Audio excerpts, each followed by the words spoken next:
জুবিন গাৰ্গৰ প্ৰতি থকা অনাবিল ভালপোৱা আৰু শ্ৰদ্ধাৰ বাবে ২৪ ঘণ্টীয়া এক সুদীৰ্ঘ যাত্ৰাৰ পিছতো আজি দিনৰ ২ বজাত আহি ৰক্তদান কৰিলে অসমৰ মুখ্যমন্ত্ৰী ডক্টৰ হিমন্ত বিশ্ব শৰ্মাই। সোমবাৰে ভাৰতীয় সময় অনুসৰি বিয়লি ৫ বজাত লণ্ডনৰ নেশ্যনেল মিউজিয়াম কৰ্তৃপক্ষৰ সৈতে বৃন্দাবনী বস্ত্ৰ সন্দৰ্ভত ঐতিহাসিক বৈঠকত মিলিত হৈছিল মুখ্যমন্ত্ৰী ডক্টৰ হিমন্ত বিশ্ব শৰ্মা। এই বৈঠকৰ পৰা পোনে পোনে হিথ্ৰ' এয়াৰপৰ্টলৈ ৰাওনা হৈছিল মুখ্যমন্ত্ৰী ডক্টৰ শৰ্মা। লণ্ডনৰ পৰা নতুন দিল্লীলৈ ৯ ঘণ্টাজোৰা দীঘলীয়া যাত্ৰাৰ পাছত গুৱাহাটীলৈ আন ৩ ঘণ্টাৰ বিমান যাত্ৰা। সামান্যও জিৰণি নোলোৱাকৈ দিনৰ ২ বজাত পূৰ্ব নিৰ্ধাৰিত সূচী অনুসৰিয়ে জুবিন গাৰ্গৰ জন্মদিনত ৰক্তদান কৰি নিজৰ কৰ্তব্যনিষ্ঠাক প্ৰতিষ্ঠা কৰিলে মুখ্যমন্ত্ৰী ডক্টৰ হিমন্ত বিশ্ব শৰ্মাই।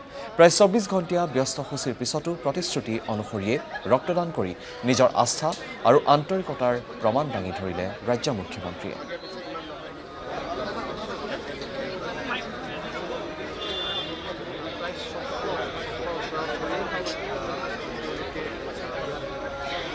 You need